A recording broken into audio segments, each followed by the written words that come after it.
आपके प्रति आभार व्यक्त करना चाहता हूं कि इस महत्वपूर्ण विषय पर आपने मुझे बोलने का मौका दिया। माननीय अध्यक्ष जी, इस विषय पर चर्चा के लिए सत्र की शुरुआत में 2 दिन गतिरोध भी हुआ। इससे एक प्रकार की गैर समझ, गलत धारणा जनता के बीच में पड़ी कि हम लोग ये चर्चा नहीं चाहते। माननीय अध्यक्ष जी, मैं स्पष्ट करना चाहता हूं, संसद ये देश का चर्चा का सबसे बड़ा पंचायत है और हम भाजपा वाले, एनडीए वाले चर्चा से कभी नहीं भागते। कोई भी मुद्दा हो, संसद के नियमों के अनुसार चर्चा के लिए हम तैयार रहते हैं। हमने 2 दिन तक विपक्ष के चर्चा करी कि इसको बाद में किया जाए, 2 सत्र बाद में किया जाए, मगर नहीं माने। हमने हाँ भर दी। मेरा दायित्व है मान्यवर कि हमने क्यों ना बोली थी। ना बोलने के 2 कारण थे। एक कारण था कि चर्चा गहन पुनः निरीक्षण के नाम पर वो मांगते थे, एसआईआर के नाम पर मांगते थे। मान्यवर, मेरा बहुत स्पष्ट मत है कि एसआईआर पर इस सदन पे चर्चा नहीं हो सकती, क्योंकि गहन पुनः निरीक्षण की जिम्मेदारी भारत के चुनाव आयोग की है। भारत का चुनाव आयोग और चुनाव आयुक्त ये सरकार के तहत काम नहीं करते। अगर जब चर्चा होती है और कुछ सवाल खड़े किए जाएंगे तो इसका जवाब कौन देगा? मान्यवर, जब उन्होंने कहा कि हम चुनाव सुधार पर चर्चा करने के लिए तैयार है, हम तुरंत मान गए और आज चुनाव सुधार पर ही चर्चा हुई। मान्यवर, लगभग 63 प्लीज मान्य दादा बीमार हो, मैं समझ रहा हूं, मगर बीमार ज्यादा हो तो घर पे रहा करो, यहां सदन का माहौल मत बिगाड़िए। मान्यवर, 63 सदस्यों ने प्लीज ऐसे माहौल अरे ठीक यार, रहना चाहिए। व्यक्तिगत बात है मेरी और दादा के बीच में। माहौल ठीक रहना चाहिए। मान्यवर, 63 सदस्यों ने पक्ष और विपक्ष से इस चर्चा में हिस्सा लिया है और जो चर्चा का समय हुआ था तय, उससे ज्यादा आपने समय लिया है। इसलिए भी मैं आपका धन्यवाद व्यक्त करना चाहता हूं। मान्यवर, चर्चा तय हुई थी चुनाव सुधारों के लिए, मगर ज्यादातर विपक्ष के सदस्यों ने एसआईआर पर ही चर्चा करी। अब चर्चा इन्होंने जिस तरह से शुरू करी है, जवाब तो मुझे देना पड़ेगा मान्यवर, और मैं मानता हूं उनको सुनना भी चाहिए। मान्यवर, इस एसआईआर पर, गहन पुनर्निरीक्षण पर एक तरफा 4 महीने से झूठ फैलाया और देश की जनता को गुमराह करने का प्रयास किया। और मेरा आग्रह है सदन के पक्ष और विपक्ष के सभी सदस्यों, मैंने एसआईआर की प्रक्रिया का, इससे जुड़े हुए संवैधानिक अनुबंधों का और भूतकाल में जो एसआईआर हुए वो सभी का गहन अभ्यास किया है। मैं आज आपके माध्यम से इस सदन को और सदन के माध्यम से पूरे देश की जनता को जो झूठ विशेषकर कांग्रेस पार्टी द्वारा फैलाया गया है, वो झूठ का मेरे तर्कों के हिसाब से जवाब देना चाहता हूं। आप बेटे ज्ञान मत दीजिए। मान्यवर, ये देश के संविधान में, मान्यवर, ये देश के संविधान से, संविधान के अनुच्छेद 2 से चुनाव आयोग की रचना हुई। एक प्रकार से चुनाव आयोग एक संवैधानिक संस्था है। संविधान के अंदर चुनाव आयोग का गठन, उसकी शक्तियां, चुनावी प्रक्रिया, मतदाता की परिभाषा और मतदाता सूची को तैयार करने और उसके सुधारने के लिए की शक्तियां, इसके बारे में स्पष्ट प्रावधान किए गए। और मान्यवर, बड़ी विनम्रता से मैं बताना चाहता हूं कि प्रावधान जब किए गए तब हमारी पार्टी बनी ही नहीं थी। हमारी पार्टी के अलावे जो लोग हैं, इन लोगों ने संविधान सभा में चर्चा कर संविधान को बनाया था।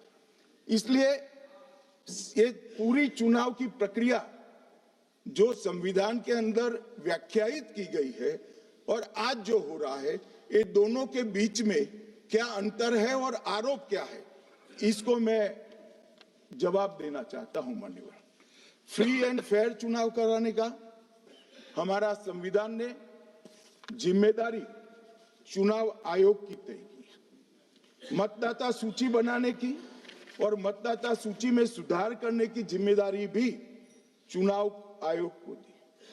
अनुच्छेद संविधान के भाग 15 में अनुच्छेद 324, इसमें चुनाव आयोग का गठन, चुनाव आयुक्त की नियुक्ति, लोकसभा, राज्यसभा, विधानसभा, उपराष्ट्रपति और राष्ट्रपति, ये सभी चुनाव का संपूर्ण नियंत्रण संविधान ने चुनाव आयुक्त को दिया है। और चुनाव आयुक्त एक से ज्यादा हो तो इलेक्शन कमिश्नर को दिया है। अब 325 जो अनुच्छेद है, वो किसी भी पात्र मतदाता को मतदाता सूची से बाहर नहीं रखा जाता, इसका प्रावधान करता है। मगर 326 एक गहन पुनर्निरीक्षण के लिए, एसआईआर के लिए बहुत महत्वपूर्ण है। क्या है 326 मान्यवर? इन्होंने मतदाता की पात्रता, योग्यता और मतदाता होने की शर्तें आर्टिकल 326 में तय की है। और वो शर्तें क्या है? सबसे पहली शर्त है कि मतदाता भारत का नागरिक होना चाहिए, विदेशी नहीं होना चाहिए। ये सबसे पहली शर्त है। और ये कह रहे हैं कि चुनाव आयोग क्यों ये कर रहा है? भाई, इसका दायित्व है, इसलिए कर रहे हैं। दूसरी है 18 साल से ज्यादा आयु का व्यक्ति मतदाता बन सकता है। तीसरा, वैधता का निर्धारण मानसिक असमर्थता, अपराध और भ्रष्टाचार में संलिप्तता के लिए जो कानून ने समय समय पर तय किया है, इसके पर। तो ये 3 पात्रताओं के आधार पर भारत के मतदाता होने की बात तय होती है। और ये 3 चीजें किसने देखनी है मान्यवर? चुनाव आयुक्त को देखनी है। चीफ इलेक्शन इलेक्शन कमीशन मतलब चीफ इलेक्शन कमिश्नर और कमिश्नर्स ने देखनी है। और 327 में मतदाता सूची, सीमांकन, चुनाव संचालन और उसके लिए कानून बनाने की सिफारिश संसद को करने की सत्ता चुनाव आयोग को दी है। कल हमारे सदस्य मनीष तिवारी कहते थे गहन पुनर्निरीक्षण का इनको अधिकार ही नहीं है। आर्टिकल 327 पूर्ण अधिकार देता है कि मतदाता सूची इस व्याख्या के आधार पर बनाने का अधिकार चुनाव आयोग को है। मान्यवर, अब एसआईआर पर ही सवाल उठा दिए। मान्यवर, इन्होंने कहा कि एसआईआर आज क्यों हो रहा है। मैं इनको थोड़ा इतिहास बता, और मान्यवर एक नई फैशन हो गई, इतिहास बताते हैं तो नाराज हो जाते हैं कि आप इतिहास मत बताइए। अरे भला, कोई भी प्रक्रिया, कोई भी देश, कोई भी समाज इतिहास को छोड़कर कैसे आगे बढ़ सकता है? इतिहास कोई भी समाज का महत्वपूर्ण अंग है। मान्यवर, हमारे लोकतांत्रिक इतिहास की शुरुआत 1952 से हुई। तो सबसे पहला गहन पुनर्निरीक्षण एसआईआर कब हुआ? 1952 में। एसआईआर की क्या जरूरत है वो कहते हैं, इसलिए मैं कहता हूं। तो उस वक्त प्रधानमंत्री कौन थे? जवाहरलाल नेहरू। किस पार्टी से थे? कांग्रेस पार्टी से। दूसरा कब हुआ? 1957 में। फिर जवाहरलाल नेहरू प्रधानमंत्री थे, कांग्रेस पार्टी से थे। तीसरा हुआ 61 में, उसमें भी जवाहरलाल नेहरू प्रधानमंत्री थे और कांग्रेस पार्टी थे। 65-66 में भी हुआ, एक ही गहन पुनर्निरीक्षण 2 साल में हुआ। उस वक्त भी श्री लाल बहादुर शास्त्री प्रधानमंत्री थे, कांग्रेस पार्टी थे। 83-84 में हुआ, इंदिरा जी थी। 87-89 में हुआ, राजीव गांधी थे। 92-93-95 में हुआ, नरसिम्हा राव थे। 2002 और 3 में हुआ, तब श्री अटल बिहारी वाजपेयी थे। मान्यवर, 2004 में गहन पुनर्निरीक्षण समाप्त हुआ, तब डॉक्टर मनमोहन सिंह जी प्रधानमंत्री थे। तो 2, 3, 4 का एक गहन पुनर्निरीक्षण हुआ, एसआईआर हुआ। उसमें 2 साल एनडीए के प्रधानमंत्री थे, भाजपा के थे, और 1 साल डॉक्टर मनमोहन सिंह। 2004 के बाद सीधा 2025 में गहन पुनर्निरीक्षण हो रहा है और इस वक्त हम हैं। एक पूरा गहन पुनर्निरीक्षण एसआईआर की प्रक्रिया का आज तक 2004 तक किसी भी दल ने विरोध नहीं किया है। मान्यवर, क्योंकि ये चुनाव को पवित्र रखने की प्रक्रिया है। चुनाव के उद्देश्यों को, लोकतंत्र को स्वस्थ रखने की प्रक्रिया है।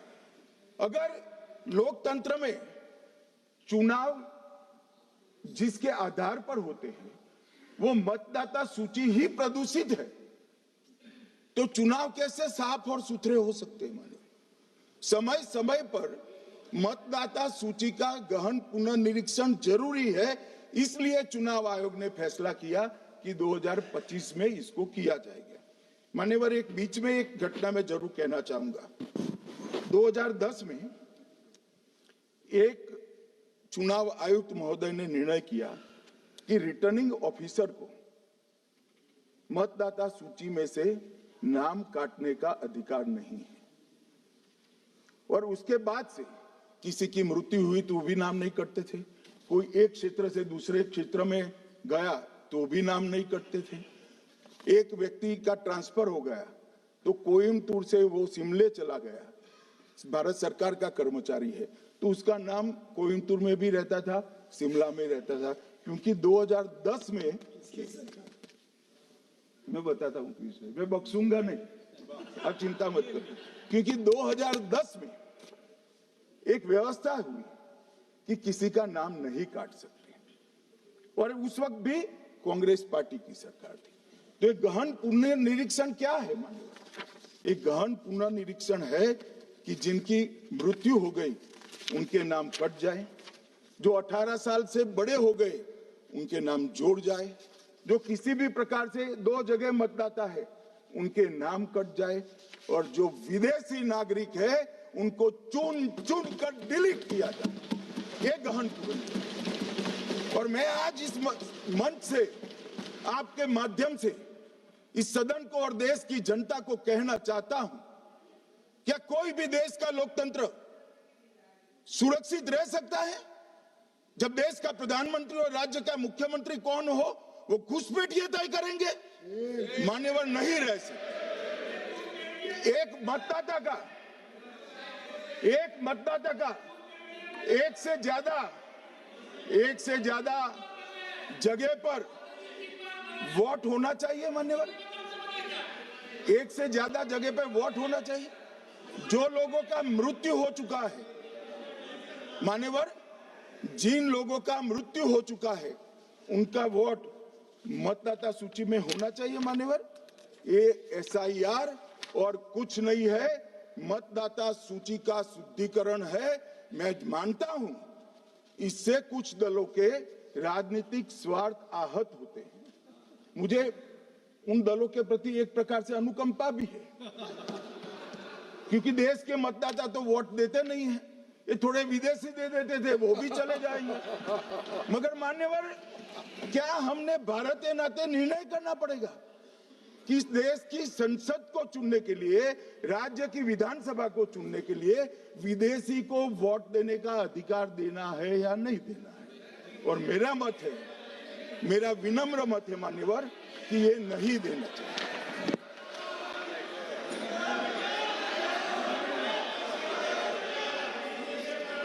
दादा बैठ जाइए प्लीज प्लीज।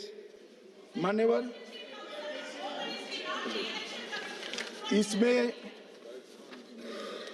इसमें कानूनी स्थिति का प्रश्न नहीं है। अभी सांसद महोदय बोला कि इलेक्शन कमीशन का अधिकार नहीं है। लाल बाबू हुसैन 1995 में एक वाद हुआ मान्यवर, भारत की सर्वोच्च अदालत तक वो वाद पहुंचा। लाल बाबू हुसैन बनाम मतदाता रजिस्ट्रेशन ऑफिसर 1995 में इसका जजमेंट आया और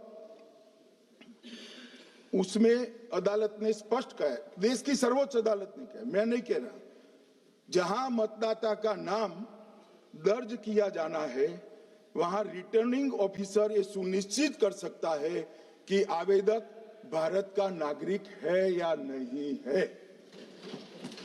ये लोग जो कहते हैं कि इलेक्शन कमीशन कैसे तय करेगा, ये इनकी ड्यूटी है और ये हमारा निर्णय नहीं है, भारत की सर्वोच्च अदालत का निर्णय है और हम सब भारत की सर्वोच्च अदालत के निर्णय से बंधे हुए हैं।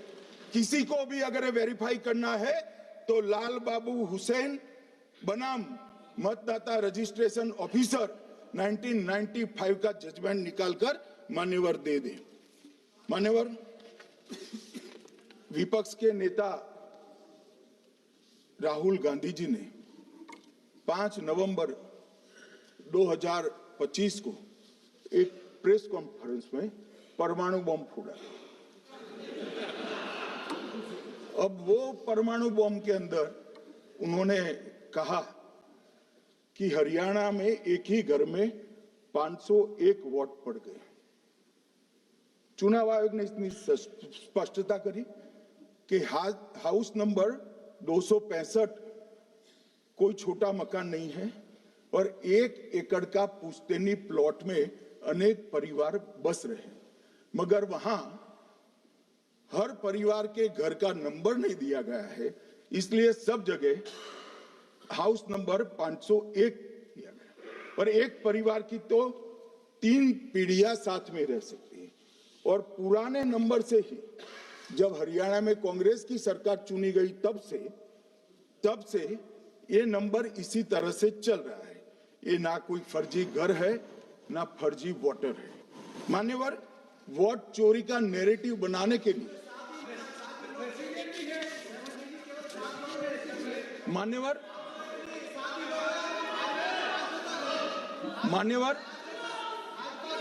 बिहार में भी मेरा भाषण पूरा हो जाने दो। नहीं, आप अभी पूरा भाषण नहीं, कई बार नाम आएगा।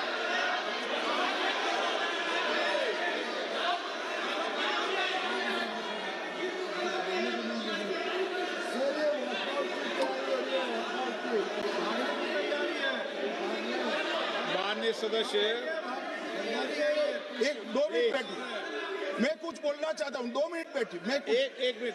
माननीय सदस्य, 1 मिनट। मान्यवर, मेरा विपक्ष के नेता से एक निवेदन है कि 2 मिनट सुन ले मुझे, बाद में उनको बोलने का मौका दीजिए। मान्यवर, 2 मिनट। मान्यवर, मेरा आपसे विनम्र निवेदन है, मैं आधी रात तक बैठने के लिए तैयार हूं, मुझे कोई आपत्ति नहीं। मेरा भाषण समाप्त हो जाए, अरे सुनिए ना भाई, सुनो ना, 2 बड़े बोलते हैं तब बीच में नहीं बोलते। मान्यवर, मेरा भाषण समाप्त हो जाए। प्लीज नहीं। मान्यवर, मेरा भाषण समाप्त हो जाए बाद में, इसमें जितने भी मुद्दे विपक्ष के नेता खड़े करेंगे, मैं मेरी मर्यादा में इसका जरूर जवाब दूंगा, मुझे कोई आपत्ति नहीं। मेरा विनंती इसलिए है माननीय,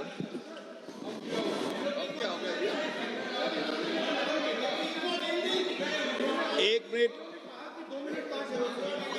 तो उनको पूरी बात करने दें। हाँ हाँ, मान्यवर, मेरा विनंती भी मान्यवर, नो प्लीज डिबेट नहीं करते बेटे। मान्यवर, मेरा विनंती इसलिए है कि शायद वो जो मुद्दा खड़ा करना चाहते हैं उसका जवाब मेरे आगे भाषण में आ जाएगा तो मुद्दा ही नहीं बचेगा, इसलिए मैं कह रहा हूं मुझे पूरा सुन लिया जाए।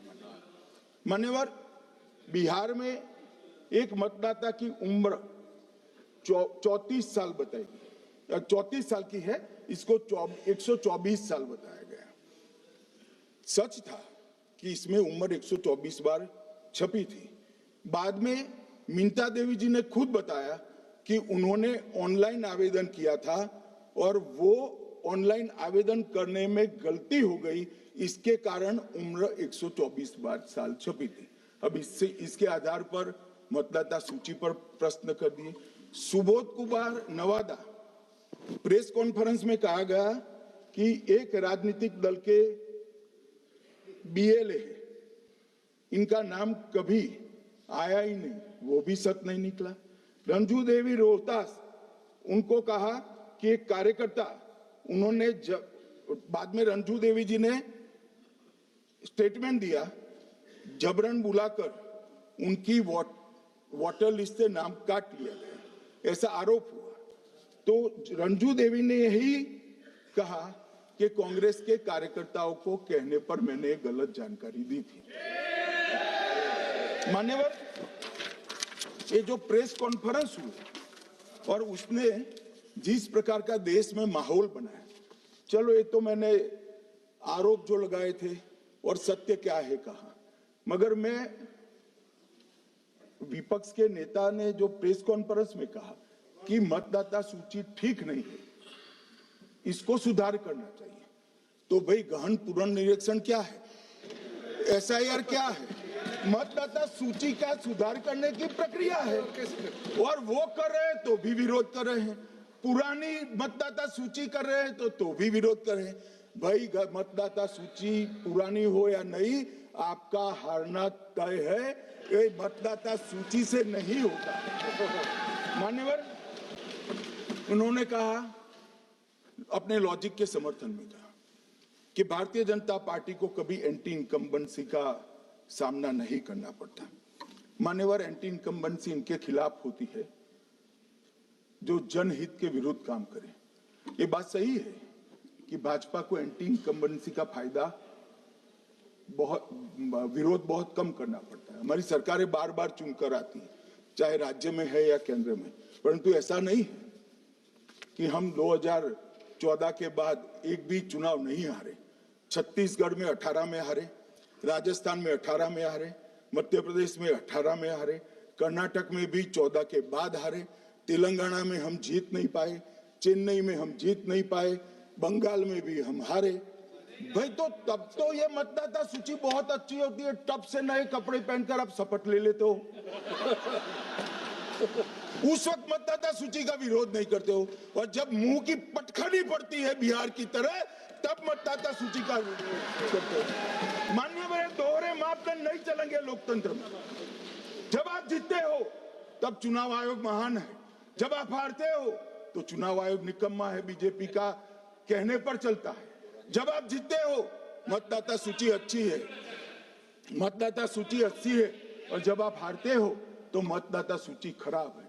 मान्यवर, मुझे कोई आपत्ति नहीं, इस प्रकार का भ्रांति फैलाए तो फैलाए, मेरा दायित्व है कि इस देश की जनता को एक ड्यूअल स्टैंडर्ड की जानकारी देना, जो मैं आज इस सदन में खड़े होकर दे रहा हूं। मान्यवर, आगे पर भी मैं इस विषय को कहूंगा, और ढेर सारे आरोपों के मेरे पास जवाब है। जो 3 प्रेस कॉन्फ्रेंस में, एक सादा प्रेस कॉन्फ्रेंस, एक एटम बम वाला प्रेस कॉन्फ्रेंस, एक परमाणु बम वाला, ये तीनों में क्या हुआ, इसके सारे जवाब मेरे पास है। मान्यवर, अब ये कहते हैं कि 2-2 जगह है, दो दो जगह मतदाता है। मान्यवर, किन किन लोगों के दो दो जगह मतदाता, मैं इसमें जिनके नाम दो जगह रजिस्टर्ड है उसका दोष नहीं निकालता मैं, क्योंकि एक जगह से कोई व्यक्ति दूसरी जगह गई तो 2010 के बाद इसको डिलीट करने का अधिकार आरओ के पास से ले लिया गया। इसके कारण ये विसंगतियां खड़ी हुई। किसके हैं? श्री प्रशांत किशोर जी के दो जगह मतदाता है, पवन खेरा जी का भी है, तेजस्वी यादव का स्वयं का है, टी सिद्दीकी एनआईसी केरल के नेता का है, मान्यवर संजय सिंह आप पार्टी के नेता के हैं, एक किशोरी पेडनेकर यूबीटी शिवसेना के हैं, इनका भी है। मान्यवर, सामान्य गलतियां हैं, क्योंकि एक नियम आ गया जिसका जब वोट काटने का जिसका अधिकार है उसको रोक लिया गया, तो आरओ वोट काट नहीं सकता था, इसलिए दो जगह रह गए। अब वही एक गहन पुनर्निरीक्षण से सुधरना है, मगर आप गहन पुनर्निरीक्षण को वोट चोरी कह रहे हो। मान्यवर, वोट चोरी किसको कहते हैं वो मैं बताना चाहता हूं, और हमारे यहाँ कुछ परिवार ऐसे हैं जो पूछते नहीं वोट चोरी करते। अच्छा बोलिए आप। हाँ बोले आप, बोले। हाँ बोले आप, बोले। स्पीकर सर, मेरा कल एक सवाल था जो हिंदुस्तान के इतिहास में पहली बार डिसीजन लिया गया कि इलेक्शन कमिश्नर्स को फुल फुल इम्यूनिटी दी जाएगी। ठीक है, ये है ना, इसका जवाब इसका पीठ में खत्म नहीं किया सर। इसके पीछे जो थिंकिंग थी वो हमें सबसे पहले बताएं। ठीक है। दूसरी बात, नहीं हरियाणा की जहां इन्होंने बात की, इन्होंने एक उदाहरण लिया, वहां पर अनेक उदाहरण हैं। वो भी आपने दिया था ना, 19 वो भी आपने दिया था, इसलिए दिया वो भी। 19 लाख वहां पे फेक लोग, वो उदाहरण आपने दिया था, इसलिए उसका जवाब दिया। और ये भी हमें बता दीजिए, actually let us have a debate on my press conference. Let us go. Let us have very good idea. Let us have a debate on my press conference. Amit Shah ji, I challenge you to have a debate on the three press conferences. Please. ठीक है, बैठ जाइए, बैठ जाइए। माननीय, please माननीय, आपने बात की थी, प्लीज। उत्तर प्रदेश में और हरियाणा में दोनों चुनाव में वोट कैसे दे रहे हैं? प्लीज ये भी जवाब दे दीजिए। माननीय गृह मंत्री जी। मान्यवर, पहली बात मैं स्पष्ट करना चाहता हूं, मैं 30 साल से विधानसभा और संसद में जनप्रतिनिधि के रूप में चुनकर आता हूं। मुझे लंबा अनुभव है संसदीय प्रणाली का। विपक्ष के नेता महोदय कहते हैं कि पहले मेरी बात का आप जवाब दीजिए, मैं सुनना चाहता हूं। आपकी मुनसफी से संसद नहीं चलेगी, मेरे आप बोलने का क्रम मैं तय करूंगा, इस तरह से नहीं चलेगी संसद। मान्यवर, उनको धैर्य रखना चाहिए, मेरा जवाब सुनने का। इनकी एक एक बात का जवाब मैं दूंगा, मगर मेरे भाषण का क्रम वो तय नहीं कर सकते, मैं करूंगा, क्योंकि मैं बोल रहा हूं।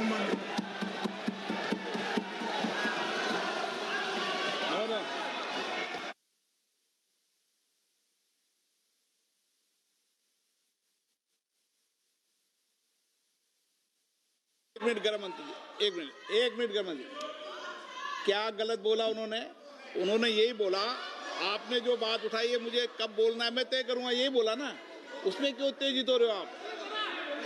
हाँ, आपके 2-2 मिनट में खड़े होने से थोड़ी जवाब देते रहेंगे। नो, माननीय गृह मंत्री, नहीं होगा। मैं आपको फिर मौका दूंगा, आपको।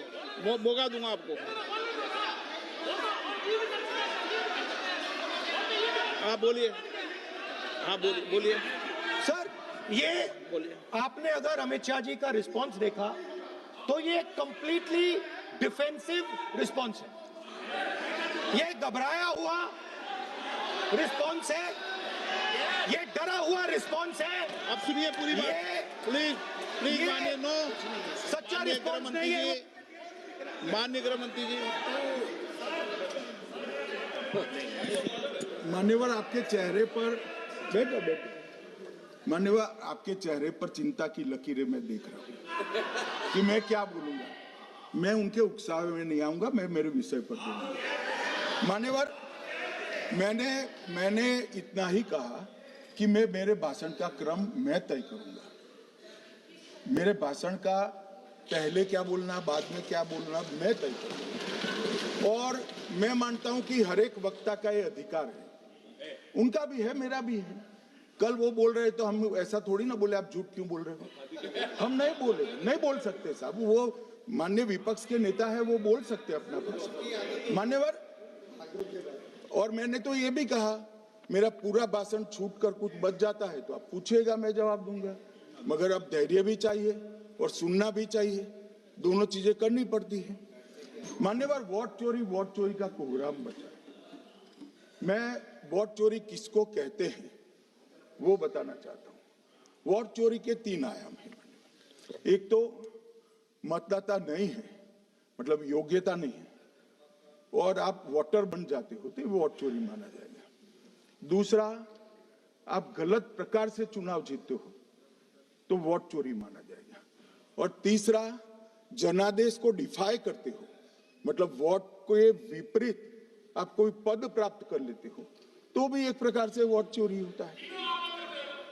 अरे सुनो ना, क्यों जल्दबाजी करते हो मानिकम, क्यों?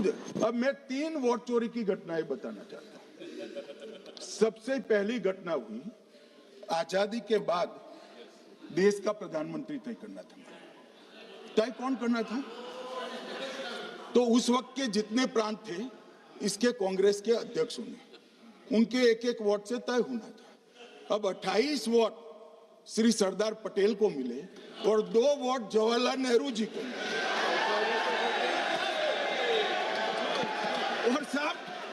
और साहब प्रधानमंत्री जवाहरलाल जी बने।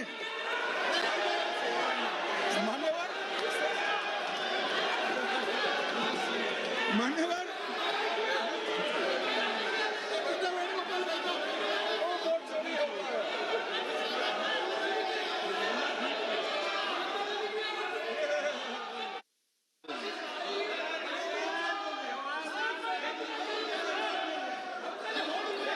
प्लीज माननीय गृहमंत्री जी, माननीय गृहमंत्री जी, प्लीज।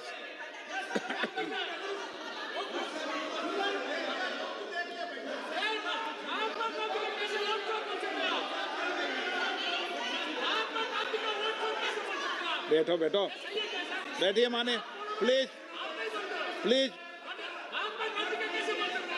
प्लीज।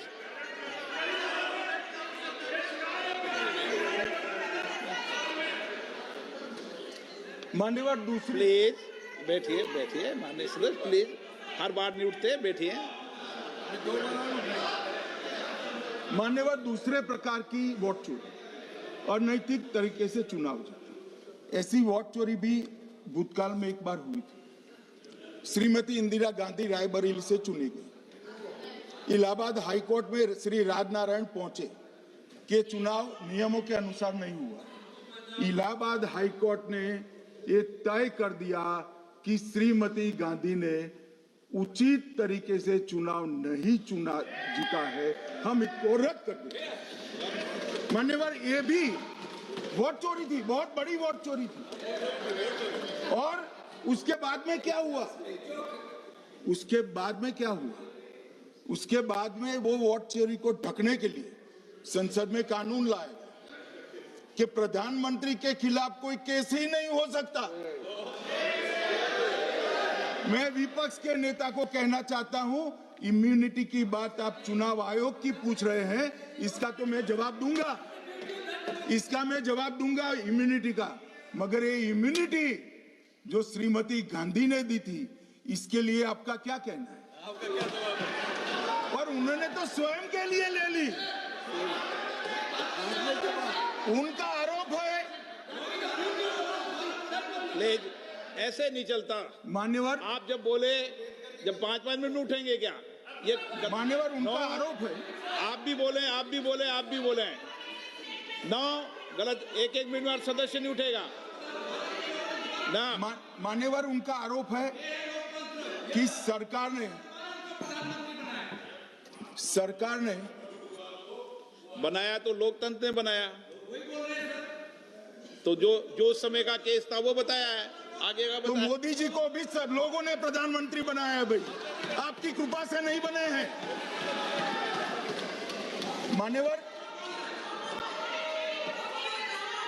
मान्यवर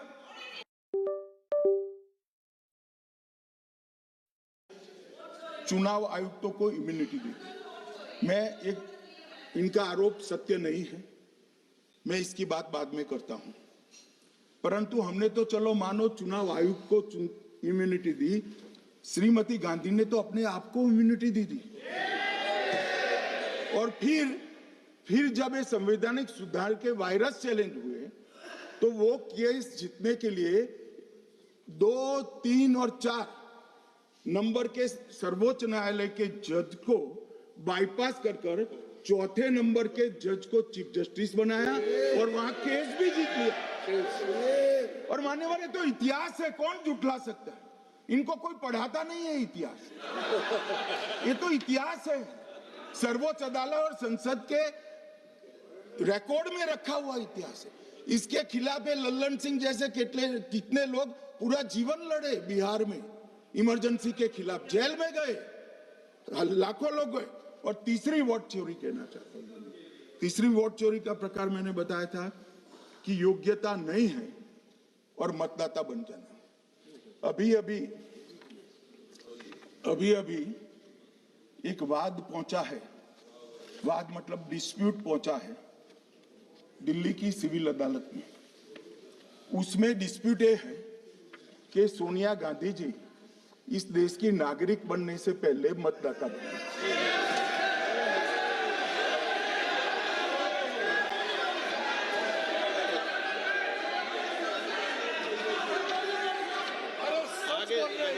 आगे सुनो, बोल क्या रहे, पूरी बात तो सुनो।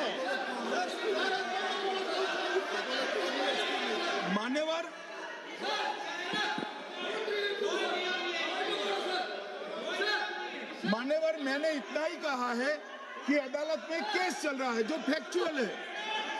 अब जवाब तो उनको अदालत में देना है, सोनिया जी ने यहां क्यों दे रहे हैं? अदालत में जवाब देना है।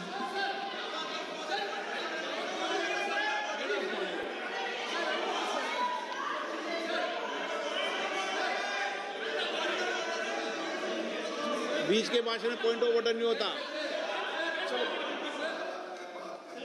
नहीं है सर, मुझे याद है जो माननीय सदस्य नहीं है, ये 352 ये रहा, 352 टेबल पे रहता है, मुझे वहां याद है 352। Home Minister is speaking about an issue which is pending in a court. Actually, what happens is, Rosavenue Court,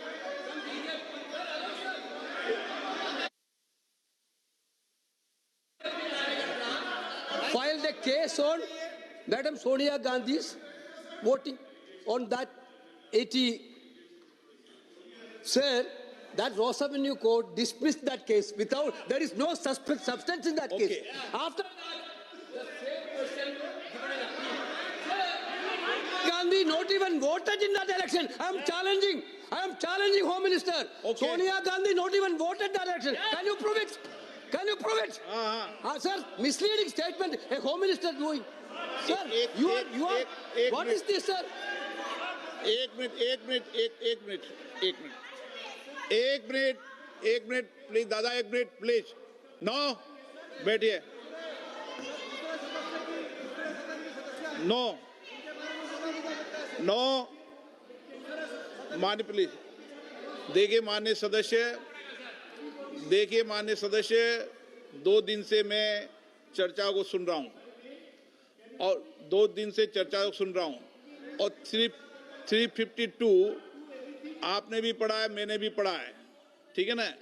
कई बार इधर से भी उधर से भी इस विषय को कई बार बोला गया है। जब डिबेट चलती है उसके संदर्भ में कई विषयों को बोला जाता है, ठीक है ना। और इसीलिए सुनिए बात, माननीय गृह मंत्री जी ने, आपने आधी बात सुनकर हर 2-2 मिनट में उठने लगोगे, ऐसे चर्चा नहीं होती। आप उनकी पूरी बात को सुनिए, क्या संदर्भ था, उन्होंने कोई फैसला नहीं दिया है, उन्होंने एक जानकारी जो आई है वो जानकारी सदन के पटल पे रखी है। अब मुझे सुनिए तो, अब आपने एक मुद्दा खड़ा किया, मुझे जवाब तो देने दीजिए। मान्यवर, मैंने कुछ ऐसा नहीं कहा, मैंने सिर्फ इतना कहा है कि एक वाद दायर हुआ है दिल्ली की अदालत में, मैंने कोई कंक्लूजन नहीं कहा, मैंने कहा कंक्लूजन का, मैंने कोई कंक्लूजन नहीं कहा। कंक्लूजन तो जब उनका नोटिस का जवाब वो दे देगी तब अदालत देगी, तब फिर से बताऊंगा मैं। मगर अभी तो मैंने सिर्फ इतना कहा है कि वहां एक केस रजिस्टर्ड हुआ है जिसमें श्रीमती गांधी को नोटिस इश्यू किया है, इसमें इतने लाल पीले होने की जरूरत क्या है? मान्यवर, हम सबका साझा दायित्व है, हम भी विपक्ष में बैठे, हम चुनाव जितने जीते हैं इससे ज्यादा हारे हैं। हम लोगों का तो एक प्रकार से पौना जिंदगी ही विपक्ष में ही चला गया, चाहे राज्य हो या केंद्र हो। कई चुनाव हमारे, हमने चुनाव आयुक्त और चुनाव आयोग पर कभी आरोप नहीं लगाए। एक नया पैटर्न खड़ा, एक नया पैटर्न, मैं पूरा वाक्य नहीं बताना चाहता। श्रीमती ममता बनर्जी ने चुनाव आयोग पर आरोप लगाए, स्टालिन जी ने लगाए, बीडी सतीशन जी ने लगाए, श्री राहुल गांधी ने लगाए, मल्लिकार्जुन खड़गे जी ने लगाए, तेजस्वी यादव जी ने लगाए, अखिलेश यादव जी ने लगाए, वी शिवन कुट्टी ने लगाए, हेमंत सोरेन जी ने लगाए, भगवंत मान जी ने लगाए। अब पहले तो ऐसी परंपरा सिर्फ कांग्रेस पार्टी में थी, मगर संपर्क का दोष कहता होता है साहब, ये सारे इंडिया अलायंस वाले चुनाव आयोग के खिलाफ आए। मान्यवर, चुनाव आयोग एक तटस्थता से चुनाव कराने वाला संस्थान बनाया गया और इसकी मान्यता कोई पॉलिटिकल पार्टी ने नहीं दी, भाग और अनुच्छेदों के तहत हमारे संविधान ने दी और ये संवैधानिक प्रक्रिया है। इस संवैधानिक प्रक्रिया पर सवाल खड़े कर कर, अनर्गल आरोप कर कर आप पूरे चुनाव आयोग की एक प्रकार से पूरे दुनिया में इसकी छवि को धूमिल करने का काम कर रहे हैं। आपको लगता है कि आप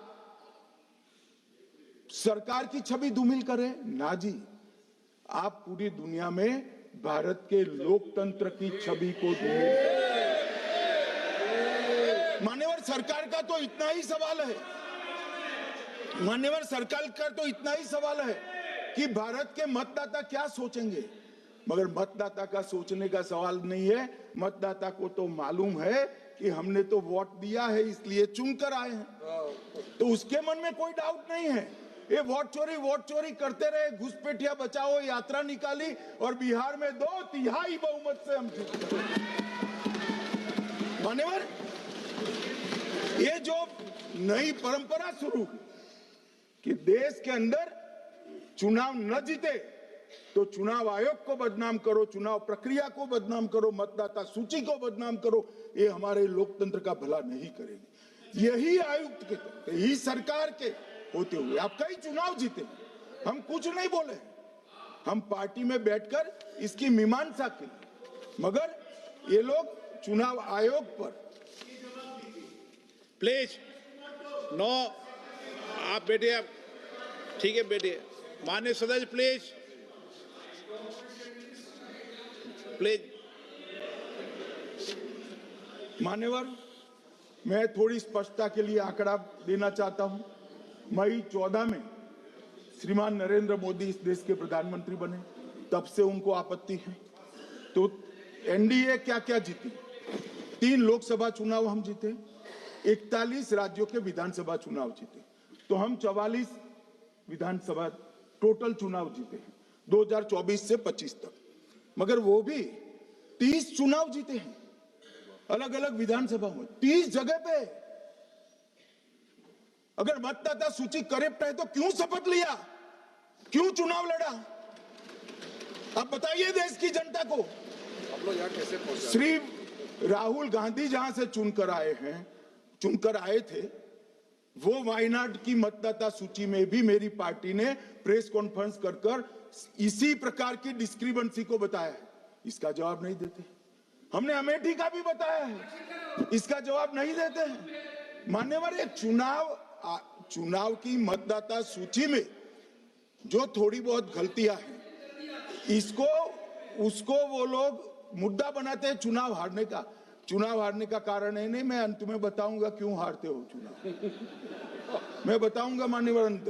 परंतु फिर भी चलो मान ले कि मतदाता सूची ठीक नहीं है, तो गहन पुनर्निरीक्षण का मतलब ही ये है कि मतदाता सूची को सुधारने की प्रक्रिया। अब इसमें आपके बीएलए सहयोग नहीं करते हैं, आप उसका बहिष्कार का ऐलान करते हो, आपकी राज्य सरकारें जहां है वो मदद कम करती है, तो कैसे मतदाता सूची का शुद्धिकरण होगा? जो आपकी डिमांड है वो ही चुनाव आयोग कर रहा है। आपकी डिमांड है कि मतदाता सूची ठीक हो, वो चुनाव आयोग कर रहा है। मगर हुआ क्या है मान्यवर मालूम है? इनको अब अगर प्रेस में कोई पत्रकार उनको पसंद ना आए ऐसा सवाल पूछते हैं तो तुम बीजेपी के एजेंट हो ऐसा कहते हैं। मान्यवर, सवाल जो भी हो उसको लेना चाहिए। मान्यवर, पत्रकार कभी बीजेपी का एजेंट नहीं होता है, मगर आप अगर ऐसा मानते हो कि लोकतंत्र में आपको पसंद आए ऐसे ही सवाल पत्रकार पूछे तो ये नहीं हो सकता। इमरजेंसी नहीं है भाई, इमरजेंसी नहीं है। मान्यवर, एक प्रेस में कोई सवाल पूछता है तो कहते हैं बीजेपी के एजेंट हो, केस आते हैं तो जज पर आरोप कर देते हैं, चुनाव हारते हैं तो ईवीएम पर आरोप करते हैं, ईवीएम की दलील अब गले नहीं उतरती तो वोट चोरी का मुद्दा लेकर आए, वोट चोरी का मुद्दा लेकर पूरा बिहार में यात्रा निकाली, फिर भी हार गए। अब हारने का कारण आपका नेतृत्व है, ये हारने का कारण ईवीएम और मतदाता सूची नहीं। और अगर ये मानते हैं मान्यवर,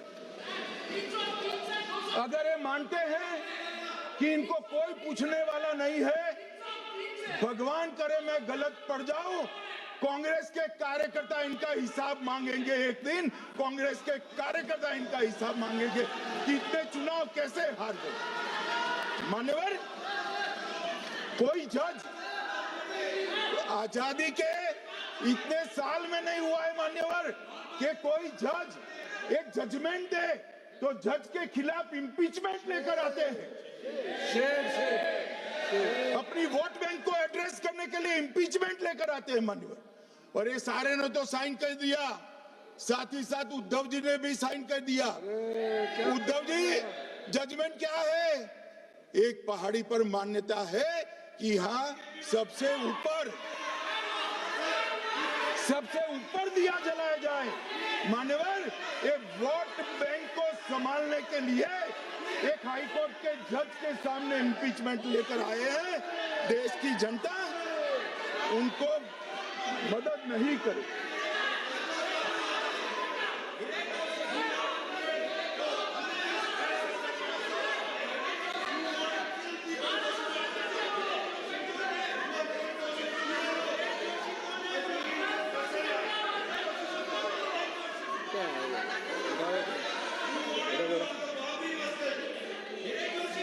प्लीज नो, माननीय गृह मंत्री जी। गौरव जी बैठ जाइए, नया मुद्दा शुरू हो रहा है। प्लीज, अरे भैया प्लीज मेरी बात सुनो ना। माननीय गृह मंत्री जी, माननीय गृह मंत्री जी, माननीय गृह मंत्री जी, नया मुद्दा शुरू हो रहा है, फिर से खड़ा होगा होना। आप बैठ जाइए प्लीज।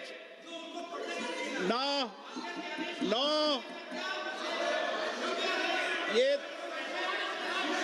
ये तरीका नो। मणिकम जी प्लीज बैठिए। नो, ये तरीका ठीक नहीं है। प्लीज बैठे बैठे बैठे। हर आपको ज्यादा समस्या है क्या हर 2 मिनट में खड़े होने की? हर 2 मिनट में खड़े होने की समस्या है क्या आपको लोगों? बैठिए, ऐसे नहीं चलेगा। मान्यवर, 2014 के बाद अरे दादा ये भी बैठ गए, अब बैठ जाओ। मान्यवर, 2014 के बाद हारने की परंपरा शुरू हुई। हारने की परंपरा शुरू होने के बाद हाँ जीते ही है, मगर हारने की भी परंपरा हुई है। मान्यवर, हारने की परंपरा शुरू करने के बाद इन्होंने सबसे पहले ईवीएम को निशाना बनाया। आज मैं आपके माध्यम से सदन को और सदन के माध्यम से देश की जनता को बताना चाहता हूं, ईवीएम कौन लेकर आया इस देश में? मान्यवर, कौन लेकर आया? 15 मार्च 1989 को जब राजीव गांधी इस देश के प्रधानमंत्री थे, तब ईवीएम लाने का कानूनी बदलाव किया गया था। अब राजीव गांधी के ईवीएम के कानून का भी विरोध कर रहे हैं। मान्यवर, इसके बाद में अरे सुनो ना क्या प्रक्रिया हुई। इसके बाद में ईवीएम के खिलाफ किसी ने याचिका करी। इस देश की सर्वोच्च न्यायालय के 5 जजों ने बैठकर ईवीएम के कानूनी बदलाव को 2002 में उचित ठहराया। राजीव गांधी को भी नहीं मानते, सर्वोच्च अदालत को भी नहीं मानते हैं। फिर 98 में मध्य प्रदेश, राजस्थान और दिल्ली, इसमें सिर्फ 16 विधानसभाओं में इसका ट्रायल लिया गया। कितना केयरफुल है ये भी बताता हूं। हुडा बैठो, ये भी कितना केयरफुली चुनाव आयोग आगे बढ़ा है। मध्य प्रदेश, राजस्थान और दिल्ली, ये राज्यों की सिर्फ 16 विधानसभा में इसका ट्रायल लिया गया। हर प्रकार से चेक कर ईवीएम का उपयोग सबसे पहली बार पूरे देश में 2004 में हुआ। 2004 का महत्व है माननीय, सबसे पहले 2004 में हुआ। पूरे लोकसभा चुनाव हमारे समय में ईवीएम का उपयोग हुआ। लाए राजीव गांधी, वहां से लेकर 2004 तक। और 2004 के चुनाव में कौन जीता भाई? वो जीत गए। उस वक्त ईवीएम की चर्चा बंद। 2009 का चुनाव हुआ, पूरा ईवीएम से हुआ, ये जीत गए। चुप्पी साध ली। 2014 में सब हम जीते तो कौ चालू कर दी। वो सरकार में थे। मान्यवर, ये क्या है? जब कानून आप लाए, मशीन आपने इंट्रोड्यूस किया, चुनाव आप पहला जीते मशीन से, दूसरा चुनाव जीते, मौत से 10 साल राज किया और हार गए तो फिर रोते हैं। मान्यवर, देश की जनता मानती है इसको। और दूसरी बात, जब चुनाव आयोग को भी लगा कि सच्चे झूठे आरोप होते हैं, तो इस पर रिसर्च की एक प्रक्रिया हुई। मानिएगा 5 साल रिसर्च के बाद वीवीपीएटी की इंट्रोडक्शन हुआ। ये वीवीपीएटी क्या है? मैं जब वोट दबाता हूं तो समझ गए दादा, धन्यवाद। मान्यवर, मैं जब वोट दबाता हूं तो मैंने कमल के निशान पर वोट दबाया, तो पास में एक पर्ची निकलती है कि आपका वोट कमल के निशान पर रजिस्टर हो गया है। फिर भी आरोप हुए कि पर्ची और ये 2 अलग होते। तो चुनाव आयोग ने निर्णय किया कि 5% ईवीएम और वीवीपैट के परिणाम कंपेयर होंगे। तो मशीन खुला, इसमें 396 वोट मिले। तो वीवीपैट में कितने वोट मिले, तो 396 है या नहीं है, ये 5% मशीनों में मिलता है। मान्यवर, मैं आंकड़े लेकर आया हूं चुनाव आयोग को पूछकर आज कि कितने वीवीपैट और मशीन का मिलान नहीं हुआ। आज तक 16,000 मशीन और वीवीपैट का मिलान हुआ है, एक भी वोट का बदलाव नहीं। और ये जब मतगणना होती है तब उनके पोलिंग एजेंट बैठते हैं मान्यवर, परिणाम पर वो साइन करते हैं, दोनों प्रकार के, मशीन के और वीवीपीएटी के परिणाम पर भी साइन करते हैं मान्यवर। और ये इस पर आरोप लगा रहे हैं मान्यवर। अब ये कह रहे हैं कि उस वक्त वाईफाई नहीं थी। सबसे पहली बात, 2004 में वाईफाई आ चुकी थी। मगर फिर भी चलो मान लो, आरोप लगाते गए। ईसीआई ने 2009 में एक छेड़छाड़ के आरोप पर भाग लेने के लिए 10 राज्यों में 100 ईवीएम लगाई गई। सब लोगों ने प्रयास किया, 2009 में कोई छेड़छाड़ नहीं कर पाए। फिर भी आरोप लगाए तो 2017 में इलेक्शन कमीशन ने जून 2017 में 3 दिन तक ईवीएम इलेक्शन कमीशन की ऑफिस में रखे कि कोई भी पार्टी आकर, कोई भी टेक्नोक्रेट आकर, कोई भी साइंटिस्ट आकर ईवीएम को हैक कर बता दे। ये तो गए ही नहीं, ये नहीं गए। मान्यवर, ये सिर्फ प्रेस में आरोप करते, ना अदालत में जाते हैं, ना चुनाव आयोग के पर जाते। मान्यवर, मगर एक्सपर्ट भी नहीं गए। आप कोई एक्सपर्ट भेज देते भैया, एक्सपर्ट भी नहीं भेजा। और मान्यवर, 2017 में फिर चुनाव आयोग इस निर्णय पर पहुंचा कि आने वाले सब चुनाव ईवीएम से होते। अब चुनाव आयोग ने तो निर्णय कर दिया, मगर मैं भी साहब थोड़ा ज्यादा सोचता हूं। तो मैंने सोचा साला ये चुनाव आयोग कहता है कुछ नहीं हो रहा है, कुछ नहीं हो रहा है, तो ये लोग आरोप क्यों लगाए?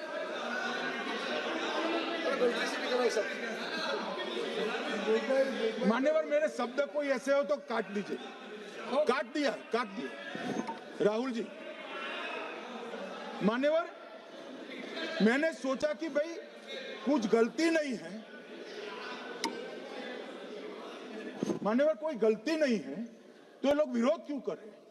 फिर मुझे याद आया कि मान्यवर, जब इनके जमाने में चुनाव होते थे, बिहार और यूपी में सरकारें बनाती होती थी, पूरे के पूरे वोट के बक्से हाईजैक कर लिए गए। ईवीएम आने से ये बंद हो गया, ईवीएम आने से बंद हो गया। और मान्यवर, चुनाव की चोरी बंद हुई है, इसलिए पेट में दर्द हो रहा है। ईवीएम का दोष नहीं है, चुनाव जीतने का तरीका जनादेश नहीं था, करप्ट प्रैक्टिसेस थी, इसके कारण चुनाव जीतते थे। अब आज ये पूरे एक्सपोज हो चुके हैं। जब जनादेश पर चुनाव होता है तो आप जीत सकते हो, जीतो, स्वागत है उसका, मगर जब हारते हो तो अन्य कारण बताना, जैसे पहले मैंने कहा, ऐसा बताना ये ठीक नहीं है। मान्यवर, कल मैंने लीडर ऑपोजिशन का भाषण स्वयं यहां बैठकर सुना है। पूरा भाषण उनका धागों में उलझ गया, थ्रेड्स में उलझ गया। मान्यवर, ये कहते हैं पीएम का शेड्यूल देखकर चुनाव आयोग चुनाव तय करता है। मेरा सभी सांसद महोदय से करबद्ध निवेदन है कि चुनाव होने के पहले के 1 महीने पीएम का शेड्यूल, और पीएम को लगभग 24 और 16 कितना होता है, 40 महीना हो गया। इसमें से किसी भी 1 महीने का शेड्यूल दिखाओ। पीएम की गति ही इतनी है, कोई भी महीना उठाओगे तो इतने ही प्रवास करते हैं। मानवर, इसको चुनाव का कोई लेन देन नहीं है। हमारे प्रधानमंत्री जनसंपर्क में आजादी के बाद सबसे ज्यादा प्रवास करने वाला प्रधानमंत्री। और मैं जानता हूं साहब, मैं जानता हूं नरेंद्र मोदी जी को 2001 से मैं बता सकता हूं, एक भी दिन की छुट्टी नहीं, एक भी वैकेशन नहीं, लगातार जनता का काम करना। मैंने कभी नहीं देखा उनको वैकेशन में। कई बार इनका अनुकरण करने का प्रयास करते हैं तो बीपी बढ़ जाता है। इतना ये फिर रुक जाएंगे। मान्यवर, ये पूरी चर्चा चुनाव सुधार पर थी। मैंने आज ये भी जांच करा,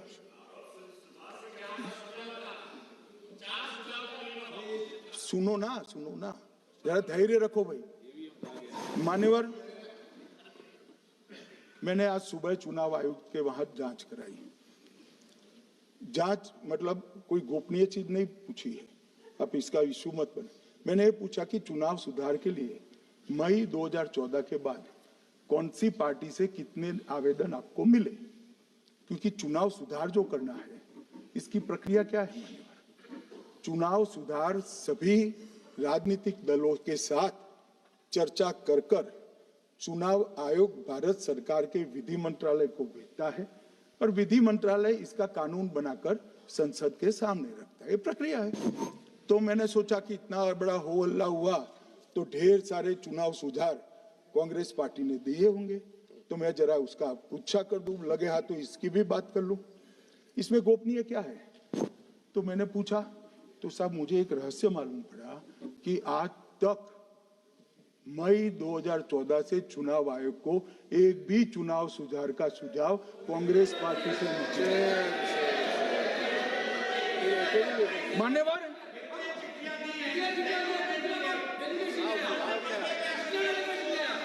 बैठे बैठे मैं बताता हूं मान्यवर। मैं जवाब पूछोगे क्या?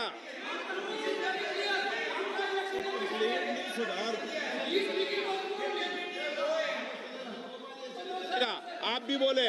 हर बोलने पर एक एक बार उठेंगे क्या? हर चीज का जवाब पूछेंगे क्या आप? नो, ये तरीका ठीक नहीं है। नो, ये तरीका ठीक नहीं है। नो, नो माननीय सदस्य, प्लीज बैठिए, बैठिए, बैठिए, बैठिए, बैठिए, बैठिए, बैठिए, बैठिए। अच्छी परंपरा रखें। ओके।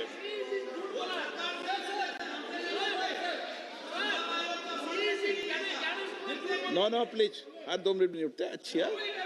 नो, ऐसी नो, प्लीज बैठिए आप, प्लीज बैठिए, प्लीज बैठिए, प्लीज बैठिए, सुनिए प्लीज, प्लीज बैठिए। माननीय सदस्यगण, ये कभी परंपरा नहीं रही कि सत्ता पक्ष और प्रतिपक्ष का कोई भी माननीय सदस्य कभी बोल रहा हो तो हर विषय पर बैठे बैठे टिप्पणी करना या हर विषय पर खड़े होकर सवाल पूछना, ये परंपरा कभी नहीं रही। आपने भी भाषण दिया आज, आपको कोई ने बीच में उठ के पूछा कोई ने? माननीय गृह मंत्री जी, अच्छी परंपराएं लागू करो, अच्छी तरह चलाएं सदन। मैं मेरे स्टेटमेंट पर कायम हूं। नरेंद्र मोदी सरकार बनने के बाद आज तक कांग्रेस पार्टी ने चुनाव आयोग को एक भी चुनाव सुधार का प्रपोजल नहीं दिया। मान्यवर, ये कई बार मिलने गए हैं, मैंने उनका प्रेस कॉन्फ्रेंस भी देखा है। उनका प्रेस कॉन्फ्रेंस था चुनाव प्रक्रिया के अंदर उनका जो डिस्प्यूट है वो ऑन गोइंग इलेक्शन में इसको रजू करने का। चुनाव सुधार जो होता है, चुनाव के पहले चुनाव के नियम जो तय होते हैं, इसके लिए सभी दलों को बाकायदा पत्र लिखा जाता है और कोई मांगे तो उसको समय भी देना पड़ता है। ये दो अलग चीजें। माननीय गृह मंत्री, मान्यवर, 1 मिनट गृह मंत्री। माननीय सदस्यगण, सदन का समय माननीय गृह मंत्री जी के वक्तव्य की समाप्ति तक बढ़ाया जाता है। माननीय गृह मंत्री जी। मान्यवर, कर विपक्ष के नेता ने 3 सवाल पूछे थे और 4 सुझाव दिए थे। पहला सवाल था मुख्य न्यायाधीश को चुनाव आयोग चयन समिति से बाहर क्यों निकाला गया, पहला सवाल था। दूसरा सवाल था दिसंबर 2003 में कानून बदलकर चुनाव आयोग को पूर्ण प्रतिरक्षा क्यों दी गई, और तीसरा शार्प क्वेश्चन था सीसीटीवी फुटेज 45 दिन में नष्ट करने का कानून क्यों लाए। कानून नहीं लाए हैं, सर्कुलर चुनाव आयोग ने इश्यू किया है, मगर ठीक है, हार्द में समझ रहा हूं, ये क्यों कर रहे हैं। ये 3 इसके जवाब थे। मान्यवर, मैं इसमें से सबसे पहले सवाल का जवाब देना चाहता हूं। मान्यवर, मुझे पूरा सुनकर जरा आप आपत्ति लीजिएगा, क्योंकि मैं बताऊंगा तो पास से ही, मगर वर्तमान का भी जवाब दूंगा। मान्यवर, 73 वर्ष तक इस देश में चुनाव आयोग की नियुक्ति का कोई कानून ही नहीं था। माननीय सभी सदस्य ध्यान से मुझे सुने। 73 साल तक इस देश में चुनाव आयोग की नियुक्ति का कोई कानून नहीं था। नियुक्ति प्रधानमंत्री सीधी कर देते थे। और मान्यवर, मैं आज ये पूरे देश को बताना चाहता हूं कि टोटल अब तक जितने चुनाव आयुक्त हुए और जितने मुख्य चुनाव आयुक्त और चुनाव आयुक्त, ये सभी इसी प्रकार से हुए। अब 2003 के कानून पर मैं बाद में आता हूं। 1950 से 1989 चुनाव आयोग एक सदस्यीय था। प्रावधान क्या था? कोई कानून नहीं था। प्रधानमंत्री जी फाइल भेजते थे राष्ट्रपति जी को और राष्ट्रपति जी नोटिफिकेशन बाहर नहीं करते। तो भाई उस वक्त बरोबर चुनाव था, सबसे अच्छा था। नहीं, मैं ये नहीं पूछता नियुक्ति की प्रक्रिया। मान्यवर, पूरा उनका 55 साल प्रधानमंत्री जी ने ही चुनाव आयुक्त को नियुक्त किया, तब तक कोई सवाल नहीं था। और नरेंद्र मोदी करते हैं तो उन पर सवाल उठाते हैं, मगर हमने तो ऐसा भी नहीं किया मान्यवर। फिर 89 से 91, जब 89 में चुनाव आयुक्त उनकी सुनते नहीं थे, तो पहली बार उस पर ब्रेक लगाने के लिए चुनाव आयोग को बहुत सदस्यीय बनाया गया। ये बिहार के चुनाव के कारण ही हुआ, परंतु वो भी प्रधानमंत्री की फाइल से ही अपॉइंट होते हैं। और मान्यवर, 21 चुनाव आयुक्त, कमिश्नर और मुख्य चुनाव, और 8, 21 और 29 इस प्रकार से हुए जिसमें कोई प्रधानमंत्री जी ही रखते थे। कांग्रेस पार्टी ने ही ये परंपरा बनाई थी। कानून भी कांग्रेस पार्टी ने बनाया था। मगर आज आरोप करना है इसलिए आपने चुनाव चोरी कर लिया, चुनाव चोरी कर लिया, चुनाव चोरी के कहने से कुछ नहीं होता। जनता हमको सुनती है भाई, और हम जवाब भी देते हैं। मान्यवर, ये 50 से लेकर 2023 तक कोई कानून नहीं।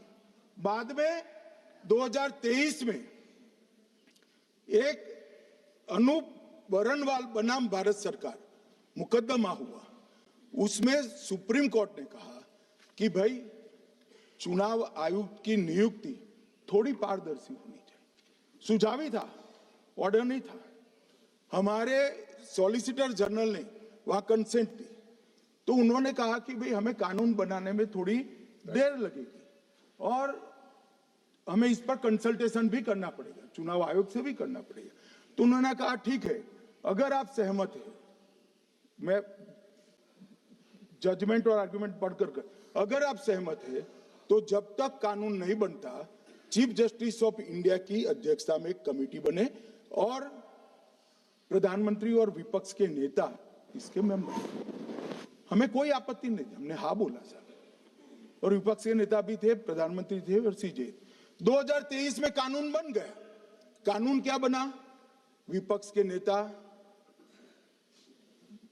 प्रधानमंत्री तय करेंगे, वो एक मंत्री और स्वयं प्रधानमंत्री, ये 3 लोग बैठकर चर्चा कर मेरिट्स में चुनाव आयुक्त और मुख्य चुनाव आयुक्त की नियुक्ति करेंगे।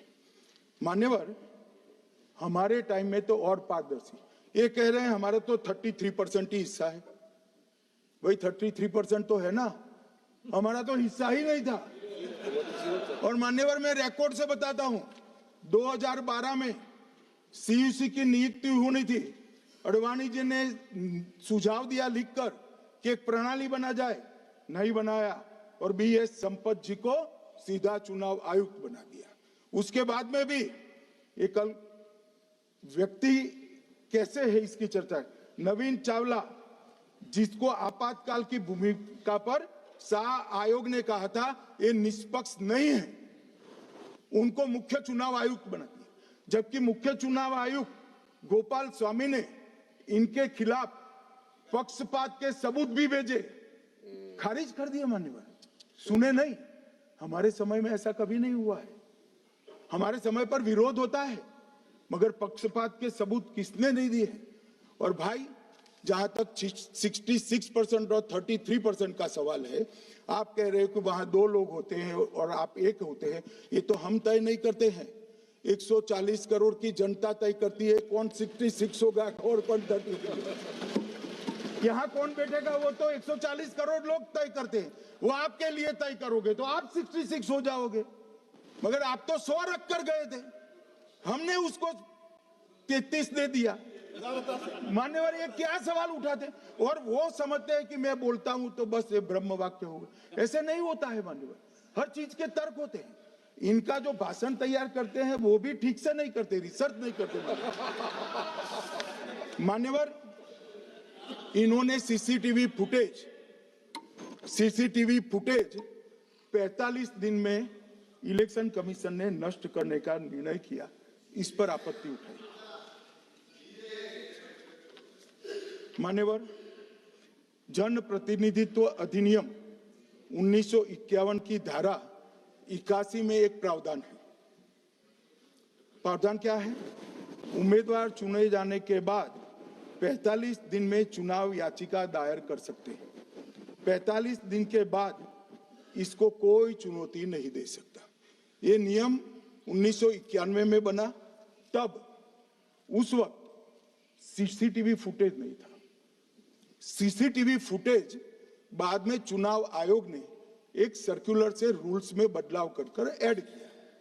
अब किया क्या है चुनाव आयोग ने?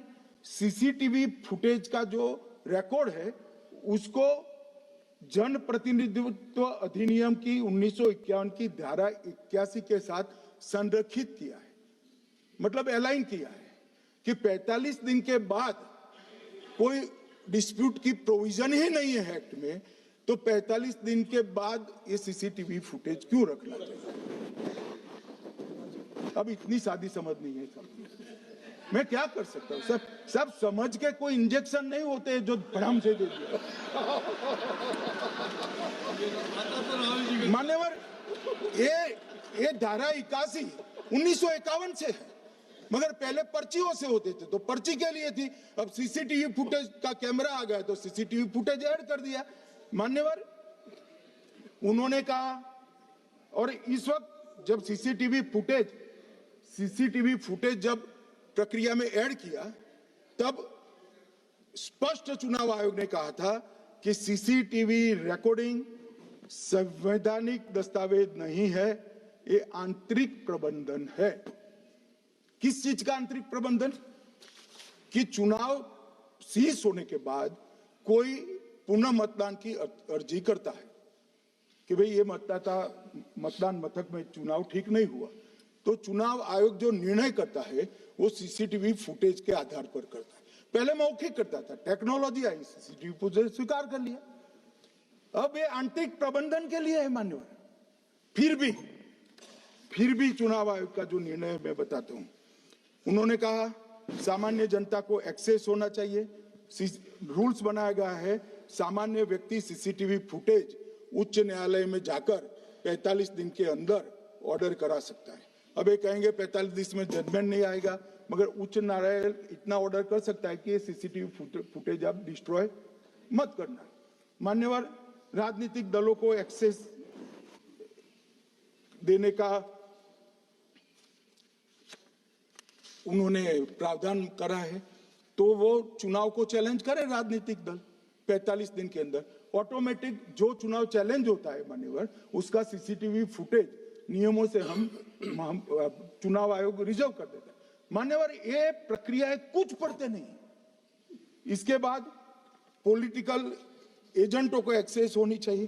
पॉलिटिकल एजेंट भी मान्यवर हाईकोर्ट से इसको प्राप्त कर सकता है। अब करते कुछ नहीं, एक भी ना हाईकोर्ट में अर्जी करी, ना चुनाव आयोग में करी, और सीसीटीवी फुटेज का बहाना लेकर बोलने लगे। अब इतने लाखों बूथों का सीसीटीवी फुटेज हर नागरिक मांगने लगा कोई कारण के बगैर, तो किस प्रकार से चुनाव आयोग दे सकता है? किस प्रकार से दे सकता है? यहां हुआ क्या है, सब प्राप्त करना चाहते हैं वो प्रेस कॉन्फ्रेंस कर। उनको लगता है कि मेरी प्रेस कॉन्फ्रेंस ये संवैधानिक प्रावधान के तहत होती है। ऐसा नहीं होता है। वे प्रेस कॉन्फ्रेंस जो करते हो जिन मुद्दों का, इसकी लीक कर अर्जी दे दो, टपक से मिल जाएगी सारी दिख, मगर अर्जी नहीं करते, कोर्ट में नहीं जाते, चुनाव आयोग में नहीं जाते हैं और चुनाव चोरी हो गया, चुनाव चोरी हो गया, चुनाव चोरी हो गया करते। मान्यवर, ऐसे नहीं चलेगा। इस देश को, लोकतंत्र को आप धूमिल नहीं कर सकते और सबने सीखना चाहिए और भाषण ढंग से तैयार करने का भी सीखना चाहिए। मान्यवर,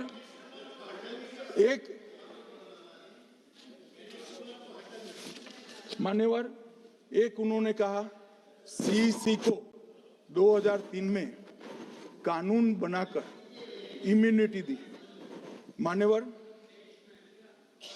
representation of the people act 1950 में ही ईसीआई के अधिकारियों को जो इम्यूनिटी प्राप्त है उससे जरा भी बढ़ोतरी नहीं करी। हमने सिर्फ रिप्रेजेंटेशन ऑफ 1951 के एक्ट को पुनरावृत्ति की है।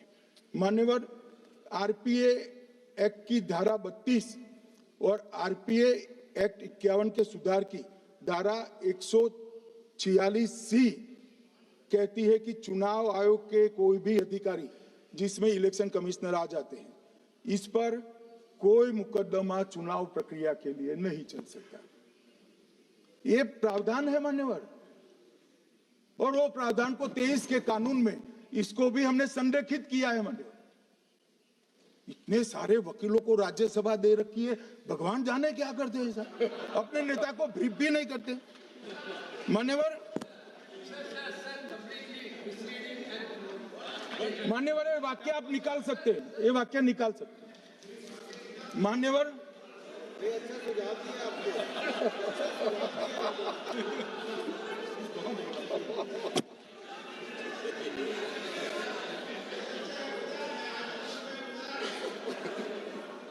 फिर ये सब हो रहा कल देर रात को मान्यवर मैं मेरा भाषण तैयार कर तो मैंने अपने आप को पूछा कि ये सब इतना स्पष्ट है तो ये मुद्दा क्यों उठा रहे। मेरी समझ में अगर इतना पढ़कर आता है तो उन्होंने भी तो पढ़ा होगा। ये मुद्दा क्यों उठा रहे? मूल मुद्दा है अवैध घुसपैठियों को मतदाता सूची में रखने। इन लोगों ने मान्यवर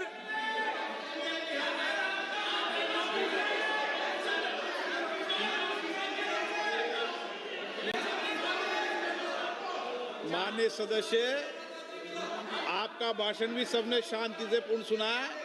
आप भी सुनने की सामर्थ्य रखो। नहीं, आप सुनने की सामर्थ्य रखो। नो, प्लीज बैठिए, प्लीज बैठिए, सुनो, पूरा भाषण सुनो। आप जब बोलते हैं तो इधर भी सुनते हैं, आप भी इधर भी बोलते हैं, इधर सुने। इलेक्शन रिजल्ट के लिए बात बोलता सर।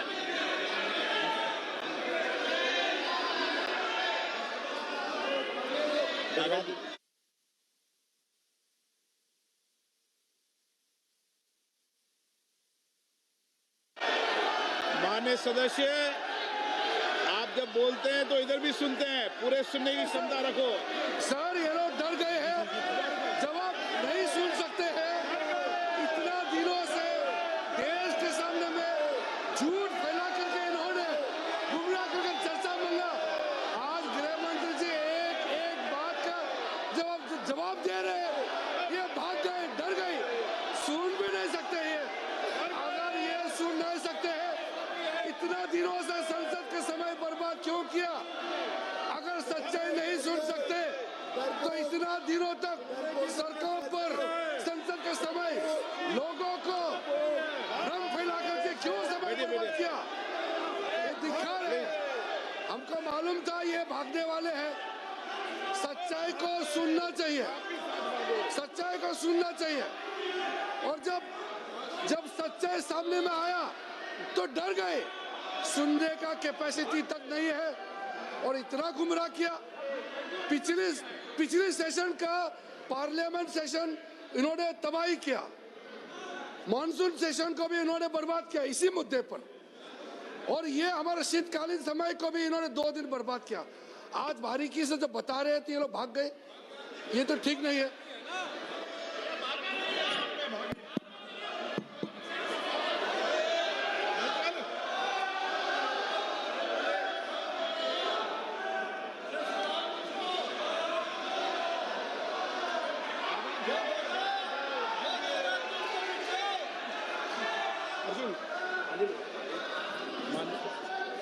मान्यवर, ये 200 बार भी बहसकार करेंगे, एक भी अवैध घुसपैठियों को इस देश में हम वोट नहीं देंगे। ये हमारे एनडीए का पॉलिसी है मान्यवर। डिटेक्ट मतलब ढूंढो, डिलीट करो, मतदाता सूची में नाम काटो और उनको डिपोर्ट करो। हम संवैधानिक प्रक्रिया कर कर डिटेक्ट, डिलीट और डिपोर्ट ये पूरा करेंगे। ये क्यों सदन छोड़कर भाग गए? मैं इनके सामने तो कोई बात भी नहीं कर रहा था, ना कांग्रेस पार्टी के सामने बात कर रहा था। मैं तो बात कर रहा था घुसपैठियों को देश के बाहर निकालने। अब ये तो देखिए साहब, अगर मैंने इतने सारे आरोप करे श्री जवाहरलाल नेहरू, इंदिरा गांधी पर, इनके पिताजी पर, सोनिया जी पर, तब भागते तो लाजिम था। ये घुसपैठियों को लिए भाग गए क्योंकि उनकी हमारी पॉलिसी है डिटेक्ट, डिलीट और डिपोर्ट। उनकी पॉलिसी है नॉर्मलाइज कर दो घुसपैठ को, उसके बाद में मान्यता प्रदान कर दो और चुनाव में मतदाता सूची में डालकर फॉर्मलाइज कर दो। मगर साहब ये लंबे समय तक नहीं चल रहा। मैं मेरे मन से मानता हूं, मेरे पार्टी के सिद्धांत तो है ही, मगर मैं मानता हूं कि जनसांख्यिकी में इतना बड़ा परिवर्तन देश के लिए बहुत बड़ा खतरा है। यह देश एक बार जनसांख्यिकी के आधार पर बट चुका है और हम नहीं चाहते कि आने वाली पीढ़ी ये देश के भी बंटवारे दिखे। इसलिए ये बहुत जरूरी है कि इस देश से घुसपैठ को रोकना पड़ेगा। मान्यवर, ये कहते हैं कि घुसपैठ हो रही है, भारत सरकार की जिम्मेदारी नहीं है। मान्यवर, मैं आज बताना चाहता हूं, घुसपैठ हो रही है भारत बांग्लादेश की सीमा से। वहां पर कुल 2216 किलोमीटर बॉर्डर है, इसमें से 1653 किलोमीटर बॉर्डर बन चुकी है और 563 कहां बाकी रही है मान्यवर मालूम है? केवल और केवल एक राज्य बंगाल। आसाम का पूरा हो गया, मेघालय का पूरा हो गया, त्रिपुरा का पूरा हो गया, जम्मू कश्मीर का पूरा हो गया, पंजाब का पूरा हो गया, राजस्थान का पूरा हो गया, गुजरात का पूरा हो गया, खाली बंगाल का बाकी रखा। और मैं आज कहना चाहता हूं टीएमसी के लोगों को भी, ये राहुल जी के साथ में रहकर घुसपैठिया बचाओ यात्रा बिहार में निकली, साफ हो गए। आप भी घुसपैठियों को बचाओगे तो वहां भारतीय जनता पार्टी का विजय तय। मान्यवर, ये कहते हैं कि घुसपैठ क्यों हो रही? आप बॉर्डर नहीं बनाने देते, फेंसिंग नहीं करने दोगे, घुसपैठ नहीं होगी। फिर भी चलो, मैं पूछना चाहता हूं कि घुसपैठ होकर सबसे पहले घुसपैठिया कहां आता है? कहां आता है? तो गांव में आता है। पटवारी को मालूम नहीं पड़ता, गांव के थाने वाले को मालूम नहीं पड़ता। इसकी मतदाता सूची में नाम डालने के लिए आधार कार्ड कहां बनता है? वहीं बनता है। उसका राशन कार्ड कहां बनता है? बंगाल में बनता है। और मतदाता सूची में कौन सी मतदाता सूची में ऐड होता है? तो बंगाल में होते। आपकी कोई जिम्मेदारी नहीं है। मान्यवर, ये देश के भविष्य और सुरक्षा के साथ खिलवाड़ कर रहे। कभी कभार चुनाव तो जीत जाओगे घुसपैठियों के आधार पर, परंतु इस देश की सुरक्षा को आप ताक पर रखो।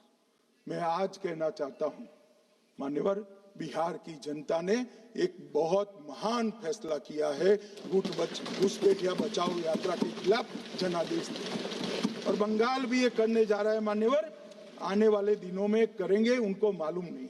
मान्यवर, मैं एक कल राहुल गांधी जी ने एक विषय कहा था कि सारी संवैधानिक संस्थाएं आपने करप्ट कर दी। मैंने पूरा बताया कि चुनाव आयोग की नियुक्ति के पहले क्या नियम थे। उन्होंने ये कहा कि महत्वपूर्ण पद पर आरएसएस की विचारधारा के लोग रख दिए जाते हैं, तो इसमें क्या आपत्ति है भाई?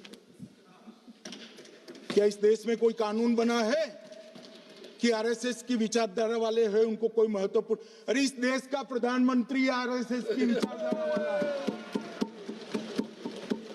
इस देश का गृह मंत्री आरएसएस की विचारधारा वाला है, और जनादेश से बनकर आए, आपकी कृपा से बनकर नहीं आए मान्यवर। मगर उन्होंने क्या किया था वो मैं फिर बताना चाहता हूं। 1969 में इस देश का राष्ट्रपति का चुनाव हुआ।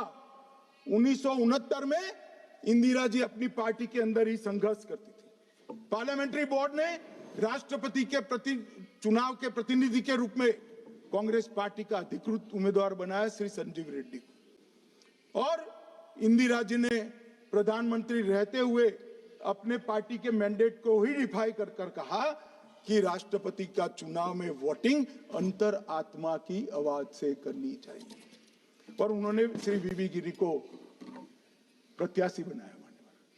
और फिर हुआ क्या? अल्पमत में थी वो। संजीव रेड्डी जी के वोट ज्यादा थे। जीतने के लिए उन्होंने कम्युनिस्टों से समाधान किया, और इस देश की सारे संस्थान पर, शिक्षा संस्थान पर, महत्वपूर्ण संवैधानिक पद पर कम्युनिस्टों को बिठाने का काम इंदिरा गांधी जी ने, और वहीं से इस देश के विमर्श को बदलने का काम किया है, वहीं से किया है।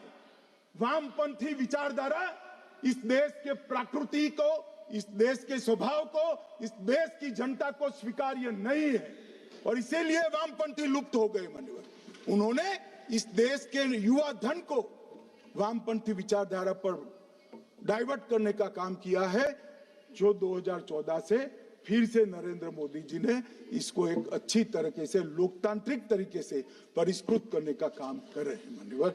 और ये कह रहे हैं कि आरएसएस के विचारधारा वालों को रखते हैं। कोई ऐसा कानून नहीं है मान्यवर कि आरएसएस की विचारधारा वाला व्यक्ति कोई, आरएसएस की विचारधारा क्या? देश के लिए मरना ही आरएसएस की विचारधारा। देश को समृद्धि के परम शिखर पर ले जाना ही आरएसएस की विचारधारा। देश की संस्कृति का झंडा बुलंद करना ही आरएसएस की विचारधारा। ये क्या समझाते? हम ऐसे मान लेंगे? हम नहीं डरते साहब किसी से, हम नहीं डरते। मैं मेरी ही बात करता हूं। मैं तो 10 साल का था और नारे लगाता था, आसाम की गलियां सुनी है, इंदिरा गांधी खूनी है। हम तो वहां से लड़ते लड़ते आए हैं, हम नहीं डरते मान्यवर। और मान्यवर, इन्होंने कहा कि वोट चोरी से जीतते हैं, वोट चोरी से नहीं जीते हैं। आपने सर्जिकल स्ट्राइक का विरोध किया, इसलिए हम जीते। आपने एयर स्ट्राइक का विरोध किया, इसलिए जीते हैं। आपने 370 हटाने का विरोध किया, इसलिए जीते हैं। आपने राम मंदिर बनाने का विरोध किया, इसलिए जीते हैं। आपने घुसपैठियों को हटाने का विरोध किया, इसलिए जीते हैं। आपने सीएए का विरोध किया, इसलिए हम जीते हैं। आपने ट्रिपल तलाक हटाने का विरोध किया, इसलिए जीते हैं। और आप 1 नेशन 1 इलेक्शन का विरोध कर रहे हो, इसलिए हम फिर से जीते हैं। माननीय 60 करोड़ गरीबों के घर में इस देश के प्रधानमंत्री जी ने घर पहुंचाया, गैस पहुंचाया, पानी पहुंचाया, शौचालय पहुंचाया, 5 किलो अनाज मुफ्त पहुंचाया, और 5 लाख तक की दवाइयां मुफ्त कर दी। क्या समझते हैं कि वोट चोरी कर जीते हैं? इस देश के इंफ्रास्ट्रक्चर को 40 साल देख लीजिए और हमारे 11 साल देख लीजिए, इंफ्रास्ट्रक्चर को 3 गुना बढ़ाने का काम हमारे प्रधानमंत्री नरेंद्र मोदी, और इसलिए जनता हमें जिताती है। और मैं तो अभी भी कहना चाहता हूं, चले गए हैं मान्यवर, मैं अभी भी कहना चाहता हूं, यार कांग्रेस पार्टी तुझे टिकट तो देती नहीं है मान्यवर। मैं अभी भी कहना चाहता हूं, एसआईआर का विरोध करोगे तो बिहार की जगह बंगाल और तमिलनाडु में भी साफ।